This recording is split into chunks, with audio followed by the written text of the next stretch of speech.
Bonjour à tous, j'espère que vous allez bien. Je vous retrouve pour mon premier crash test en direct avec vous en tant que trentenaire. Est-ce que ça se voit que j'ai vieilli? Non, je pense pas quand même. Alors je vous dis ça après coup parce que ce n'était absolument pas prévu, mais je suis partie sur un maquillage un peu inspiration années 90 avec des sous-tons assez froids, mais je suis vraiment très satisfaite du rendu. Donc vous avez un petit aperçu de ce qu'on va réaliser ensemble aujourd'hui. Pour ce faire, j'ai juste ici des produits que j'ai sélectionnés sur l'e-shop de Look Fantastic. Si vous me suivez depuis longtemps, vous le savez déjà, c'est vraiment mon e-shop beauté préféré et j'ai la chance de travailler très régulièrement avec eux.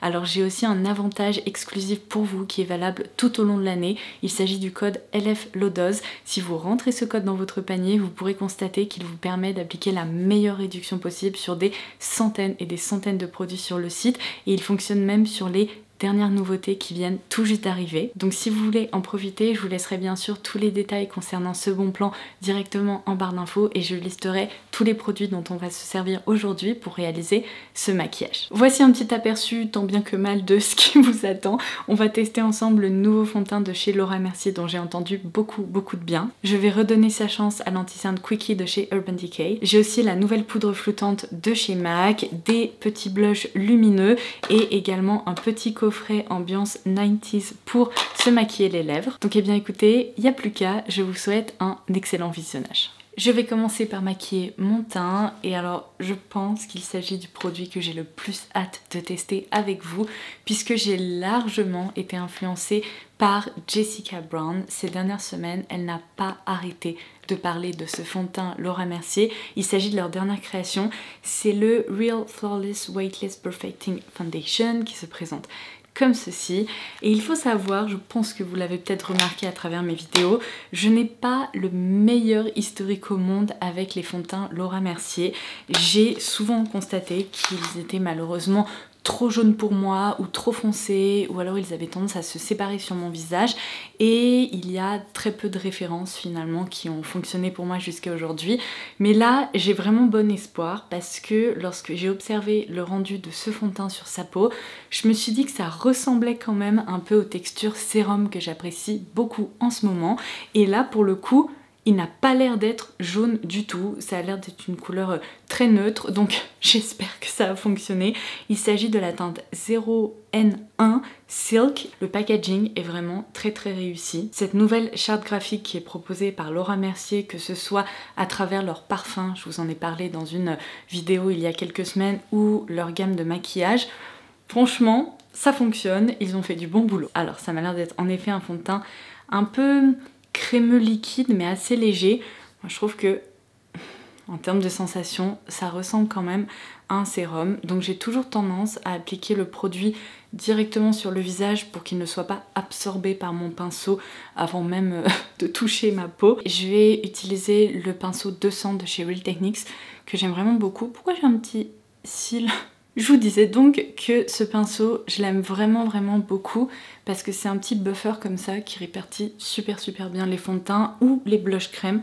Si vous l'avez pas encore dans votre petit assortiment de pinceaux, il reste hyper abordable, la qualité est vraiment extra et c'est l'un de mes pinceaux préférés, je m'en sers vraiment de façon très régulière. C'est impressionnant, je vois tout à fait ce qu'elle racontait dans ses vidéos, que on n'a pas l'impression de porter de produit, que ça reproduit en fait un aspect de peau nue.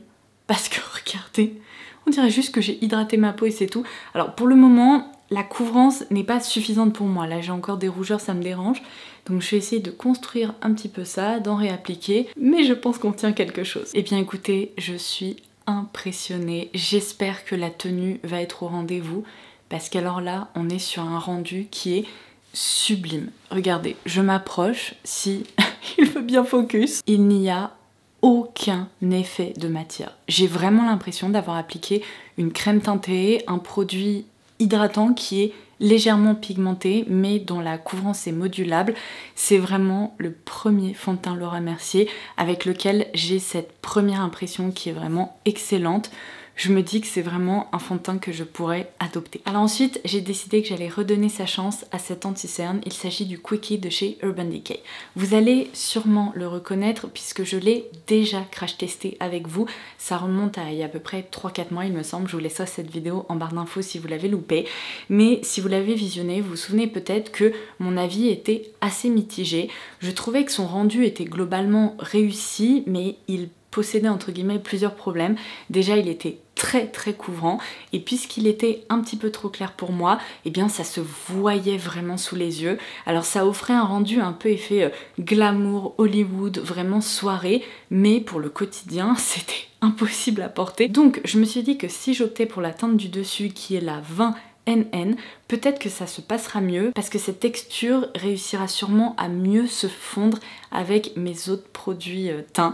On va voir, puisque la couvrance de ce fond de teint reste franchement très naturelle et que ça c'est un produit qui est beaucoup plus pigmenté. Je vais essayer d'avoir une main assez légère. En tout cas, la contenance est toujours impressionnante puisqu'il y a quand même presque 17 ml là-dedans. Pour un anti-cerne, c'est vraiment énorme. Donc je vais, vous voyez, en appliquer, mais vraiment des mini points. Je vais essayer de ne pas déposer de gros paquets parce que vous allez voir, la couvrance est vraiment intense. Je vais prendre un pinceau que j'utilise normalement pour appliquer de la poudre, mais qui est très fluffy et qui devrait me permettre de bien répartir la matière. Ah, je suis trop contente. Je pense que c'était vraiment un souci de couleur. Et puisque cet anti-cerne, comme je vous le disais, est vraiment hyper perfecteur, bah je ne voyais que ça. Mais alors là, ça se passe beaucoup mieux puisque malgré la différence de rendu et de texture, il n'y a aucune démarcation. Ouh, peut-être que je vais découvrir un nouvel anti-cerne vraiment parfait pour le quotidien. Parce que j'aimais vraiment son rendu, je le trouvais joli, mais il était un petit peu choquant en fait la dernière fois. Et j'en avais entendu tellement de bien que je m'étais dit mais c'est pas possible, je peux pas être la seule à pas le trouver génial et... What? Non mais il est trop beau. Vraiment, j'espère que vous allez pouvoir voir ça. Mon contour de l'œil est vraiment hyper uniforme, il n'y a plus aucune petite vénule ou quoi que ce soit, il n'y a aucun effet de matière. Ça ne tiraille pas, c'est ouf, trop beau. Du coup, je m'en sers même de façon un peu localisée, là où j'ai l'impression d'avoir des toutes petites rougeurs ou petites imperfections. Mais aujourd'hui, il va faire très chaud, malheureusement. Et franchement, ça commence très bien parce que, vu que je sens pas les produits, je pense que ça va être confortable. Bon, je suis vraiment contente de lui avoir redonné sa chance parce que ça s'est bien mieux passé et... j'adore son rendu, c'est exactement ce que je recherche, même si c'est un petit peu plus couvrant que ce que j'ai l'habitude de porter, c'est tellement fin que ça me convient. Donc ça, vraiment je suis ravie. Sur la chaîne ces dernières semaines, je vous ai beaucoup parlé de 2 références de blush. Tout d'abord les nouveaux Kissed by the Sun de la marque Iconic London. Je vous ai déjà montré 2 teintes et franchement je les aime tellement que finalement j'en ai commandé une 3e. Il s'agit de la Playtime. Donc je ne sais pas si on va opter pour cette référence aujourd'hui. Je vous montre la couleur. Franchement ça change de ce que j'ai l'habitude de porter. C'est un petit peu plus... mauve ou c'est un peu genre rose orchidée, ça me tente bien. Je vous ai aussi parlé d'un blush crème de la marque Doll Beauty et là j'ai vu que sur Look Fantastic il y avait cette référence qui était méga soldée, donc je l'ai commandé. Alors c'est une autre gamme il me semble, le Glow Getters dans la teinte Pitched on the Beach. Ça fait très Katy Perry. Voici comment il se présente et alors à l'intérieur, ok, je m'attendais pas à ça. Mon dieu, mais c'est un highlighter en fait, c'est vraiment un blush topper qui va apporter un éclat hyper métallique, j'ai l'impression. On va faire un petit swatch. Ouh, ok, alors c'est très beau, mais je pense pas que je pourrais porter ça seule parce que c'est quand même assez métallique.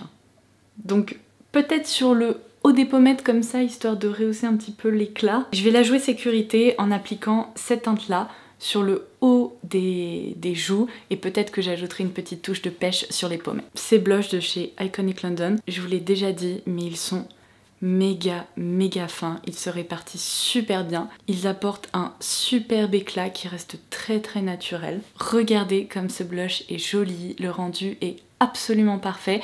À ce rythme là, je vais craquer sur toutes les teintes qui sont proposées par Iconic London parce que je trouve que cette formule et cette texture sont vraiment parfaites. Et alors puisque je suis aventureuse aujourd'hui, même si ce ne sont pas vraiment deux couleurs qui sont faites pour être portées ensemble, c'est un crash test, je vais en appliquer un tout petit peu ici sur le haut des pommettes comme je vous le disais, mais je vais y aller vraiment avec une main légère parce que j'ai peur de me transformer en petit robot. Ok, bon bah vous voyez là cet éclat? Eh mais vous savez quoi? C'est en train de créer un effet sunset sur mes joues. C'est hyper beau en fait. J'aurais jamais pensé à associer un beige comme ça, un petit peu chaud et lumineux avec une teinte mauve, mais ça fonctionne très très bien et en plus je n'ai absolument pas besoin d'highlighter aujourd'hui puisque l'éclat est présent. Juste avant de poudrer mon teint, en ce moment je suis à fond sur les taches de rousseur. J'aimerais vraiment en avoir naturellement mais ce n'est pas le cas. Donc je reproduis un petit peu ce côté tacheté sur mes joues grâce à ce produit de chez Lime Crime qui est vraiment mon préféré. Mais la dernière fois que je me baladais sur Look Fantastic, je suis tombée sur le Freckle Me de Makeup Revolution qui est vraiment un produit à petit prix. Là c'est la teinte Dark Brown. Donc voici comment il se présente. Et vous voyez, on est vraiment sur un petit embout comme ça. Alors je pense que je vais le tapoter, utiliser mon doigt pour répartir comme ça la matière et ça me permettra d'avoir des petites taches de rousseur. Il est assez intense hein, par rapport au produit Lime Crime qui crée un effet aquarelle et qui est vraiment assez clair. Là, il se voit plus. C'est bon, une fois que je tapote comme ça calme un peu les pigments et ça permet de les faire rentrer en quelque sorte dans les produits teints, donc le rendu est parfait. Bon, clairement de ce côté-là, j'en ai fait beaucoup plus que là, donc je vais essayer d'équilibrer. C'est un peu comme l'eyeliner, vous savez, vous commencez d'un côté, tout va bien, et puis tout d'un coup c'est trop épais, donc vous essayez d'égaliser, et puis ça part en cacahuète à un moment. Mais franchement, j'adore. Si vous avez des taches de rousseur, vous êtes tellement chanceuse, parce que je trouve que c'est vraiment un des traits physiques les plus charmants au monde. Oh là là, je trouve ça mais vraiment trop beau. Si vous faites partie de la police de la brillance, vous êtes sûrement en train d'hurler derrière vos écrans puisque ce fond de teint est assez hydratant et il y a quelques brillances ici, notamment au niveau du centre du visage, qu'on pourrait calmer. Donc on va poudrer tout ça. Ça fait plusieurs semaines que j'essaye désespérément de commander la nouvelle poudre Studio Fix Blur de chez MAC qui est une poudre libre puisque j'adore celle de Laura Mercier. On l'a déjà testée ensemble, je la trouve super fine, mais j'aurais voulu en fait commander cette poudre dans la version Fair, donc qui est vraiment la version la plus claire qui existe. Impossible, elle est tout le temps en rupture sur Look Fantastic, donc je me suis tournée vers la teinte transparente qui elle était dispo. J'imagine que ça va quand même permettre de flouter et de fixer le teint, mais à terme si j'arrive à commander la poudre légèrement pigmentée, je préfère souvent celle qui possède un petit peu de pigment puisque les poudres blanches comme ça peuvent avoir un rendu un petit peu plus artificiel en fait sur le visage et j'aime bien l'idée que un petit peu de pigment en plus permet vraiment de parfaire le teint. Donc c'est pas exactement ce que je voulais tester avec vous mais on va s'en contenter pour aujourd'hui. Si ça se trouve je vais avoir une très belle surprise. Donc elle se présente comme ceci. Oh, le packaging m'a l'air assez pratique. Moment satisfaisant ASMR. Lorsque les poudres fument un peu comme ça à l'ouverture, c'est qu'elles sont vraiment très fines, donc c'est un bon indicateur. Du coup, je vais en prélever un petit peu au niveau du tamis. Et bah dis donc, celle-ci est tellement fine que j'ai du mal à la prélever. Mais regardez, j'ai de la fumée partout autour de moi. Voilà, plus de brillance. Et je vous confirme que ça a bien flouté. Après, on va voir, hein. Je vais continuer de poudrer mon teint. Mais j'ai l'impression que, comme je vous le disais, la version transparente, eh bien, elle se voit un petit peu sur le visage. Je sais pas comment expliquer, mais même sur peau très claire, j'ai l'impression que ça blanchit un peu en fait. C'est peut-être un peu dans mon esprit, mais quand même, j'ai l'impression que le retour écran le montre. Alors, cette poudre fixe très bien et l'effet floutant est vraiment présent. Ça se voit particulièrement au niveau de la zone là du nez et autour du nez parce qu'on a l'impression que j'ai un grain de peau complètement lissé et très fin. Le rendu est super joli, elle ne marque strictement rien et j'ai l'impression qu'on retrouve vraiment la même finesse que la poudre Blur de chez Laura Mercier. En revanche, je dois dire que ce côté blanc ou transparent marque plus le duvet et se voit. Alors c'est peut-être parce que j'aime pas trop utiliser ce genre de poudre et je constate une différence avec mes poudres légèrement pigmentées. Mais du coup, je vais vraiment continuer à guetter le retour de la version teintée sur Look Fantastic parce que la dernière fois que j'ai vérifié, il n'y avait que la couleur Deep, donc vraiment la plus foncée qui était dispo. Dès qu'elle revient en stock, je la commanderai avec mon petit code promo histoire de l'avoir à un tarif plus intéressant parce que je suis très curieuse de voir son rendu sur le teint. Je pense que ça pourrait être un nouveau coup de cœur. Là, on y est presque, mais c'est pas encore le cas. Vous voyez ce que je veux dire? Peut mieux faire, même si le rendu est vraiment très satisfaisant. Alors pour les yeux, j'ai glissé ces deux petites choses dans mon panier la dernière fois. Donc j'ai tout d'abord le Glam Eyes de la marque Révolution, enfin Make Up Révolution. Je n'ai jamais vu ce produit et pourtant il a l'air super sympa. C'est un fard crème dans la teinte Trance. Ah! C'est un dupe des fards à paupières Iconic London. D'un côté, vous avez un fard stick comme ça et de l'autre, vous avez le fard liquide. Non mais j'ai découvert un dupe ou en tout cas un wannabe en direct avec vous. Donc on a cette option. La couleur m'a vraiment plu puisqu'on est sur un marron taupe comme ça assez foncé. Et le fard à paupières, oh bah dis donc par contre il est pas aussi métallique et scintillant que chez Iconic London. Donc bon, c'est un petit duo base et fard à paupières, on va dire.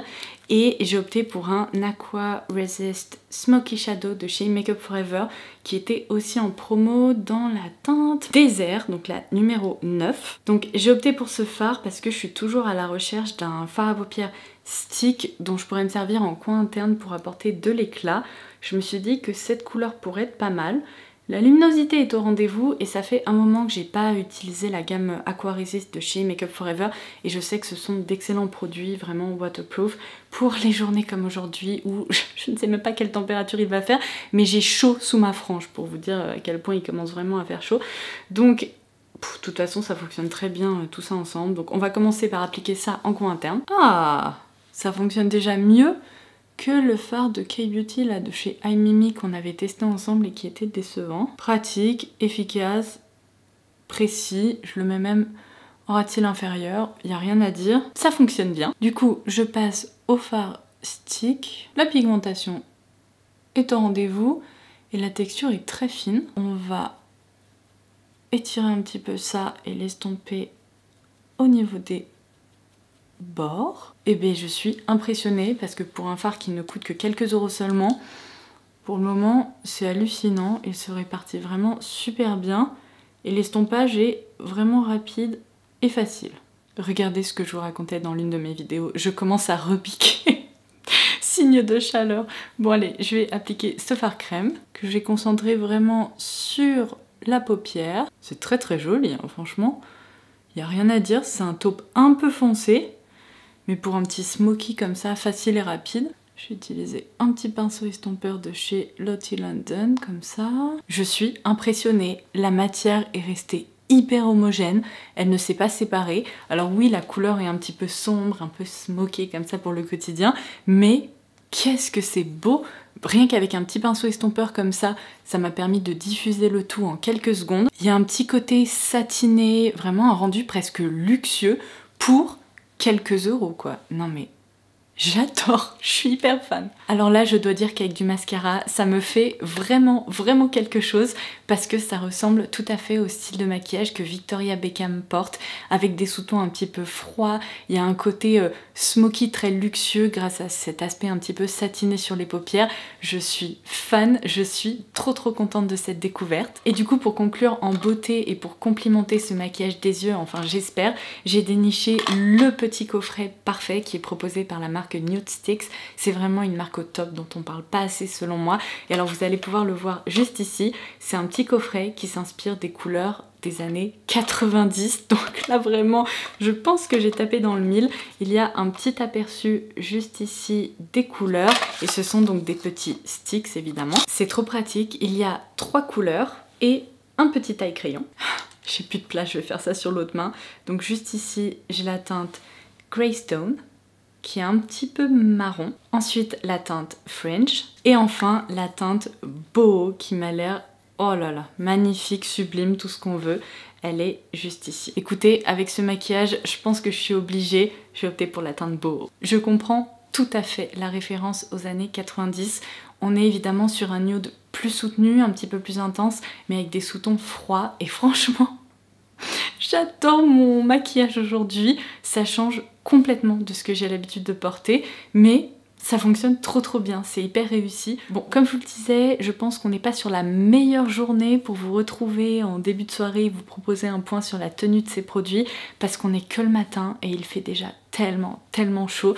Donc j'espère que d'ici ce soir, mon teint ne se sera pas littéralement liquéfié, mais c'est pas grave, je vais prendre le risque. Je vous retrouverai d'ici bien plusieurs heures pour vous montrer le rendu de tous ces produits, mais sincèrement, je suis tellement contente du rendu de mon maquillage que je sens déjà qu'il y a certaines références dont j'ai hâte de continuer à me servir et que je risque même de complètement adopter. Donc j'arrête de parler, on se retrouve en fin de journée. Many hours later. Bon, je vais quand même remettre un petit peu de rouge à lèvres au niveau du centre de mes lèvres pour être prise au sérieux pour cette conclusion, parce que ça le fait pas trop, même si franchement les contours ont hyper bien tenu.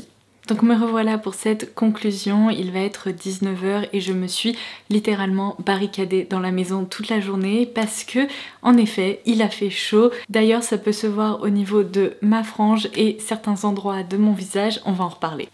Voilà qui est mieux. Alors, je vais commencer par mes coups de cœur de cette vidéo qui sont au nombre de 4. Tout d'abord, le fond de teint Real Flawless, c'est ça, de chez Laura Mercier. Il est impressionnant. Je ne l'ai pas senti de toute la journée, il a très bien tenu.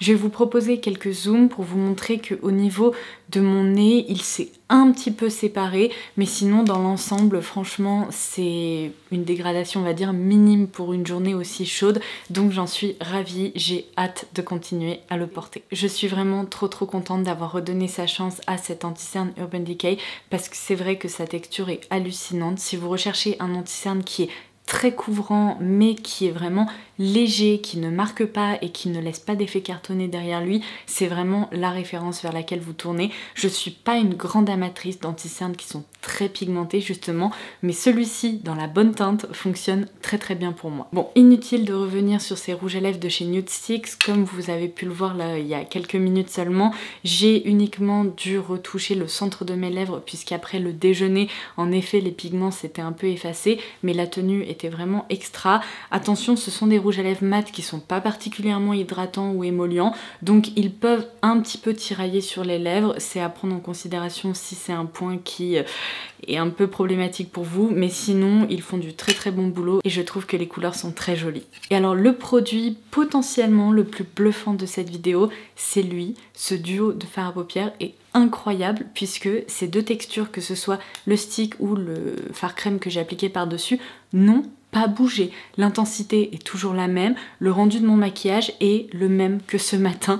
Donc ça, je dois dire que vraiment, c'est impressionnant. Ensuite, je vais revenir sur ces deux petits blushs. Alors tout d'abord le Kissed by the Sun de la marque Iconic London, ici dans la teinte Playtime. Je connaissais déjà la texture et le rendu de ces blushs, vous le savez, ça a été de vrais coups de cœur ces dernières semaines et j'ai vraiment aimé porter cette teinte là.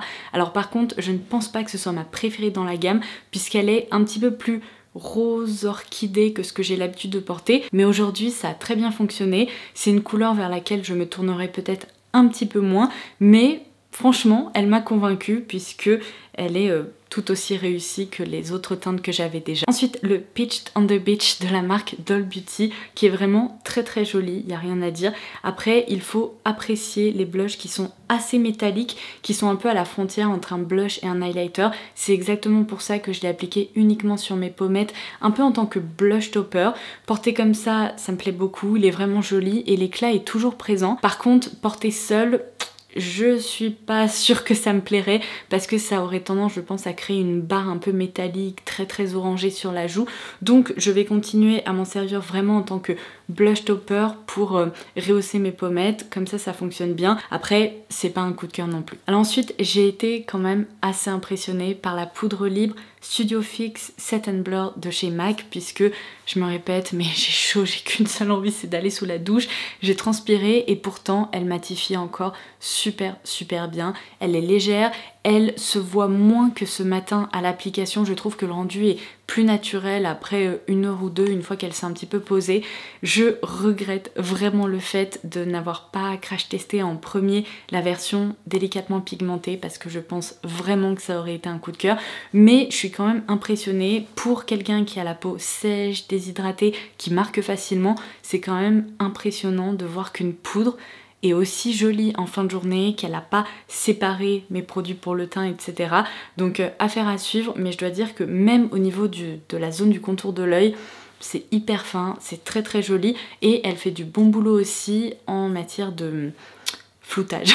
Voilà. Ce petit produit de chez Makeup Revolution également pour créer des fausses taches de rousseur fonctionne très très bien, et comme vous pourrez l'observer, il a également très très bien tenu. Et enfin le Smoky Shadow de chez Makeup Forever. J'aurais aimé qu'il soit encore plus lumineux que le rendu là que j'ai pu avoir en coin interne et en ras de cils inférieur, mais je suis aussi une fan de fards très très lumineux, hyper métallique, très scintillant. Donc voilà pour ce petit point en fin de journée, j'espère que ce nouveau crash test vous aura plu. Je dois vous avouer que je suis vraiment ravie, déjà parce que je n'ai pas eu de gros flops, et ça c'est un succès en tant que tel, mais surtout parce qu'il y a plein de ces produits dont j'ai envie de me resservir, j'ai envie de me tourner de nouveau vers eux, de réaliser de nouveaux maquillages avec, et je sens que certains coups de cœur se retrouveront dans de futures vidéos favoris, donc évidemment on en reparlera. Sur ce, je vous embrasse et je vous dis à très vite. Bye bye.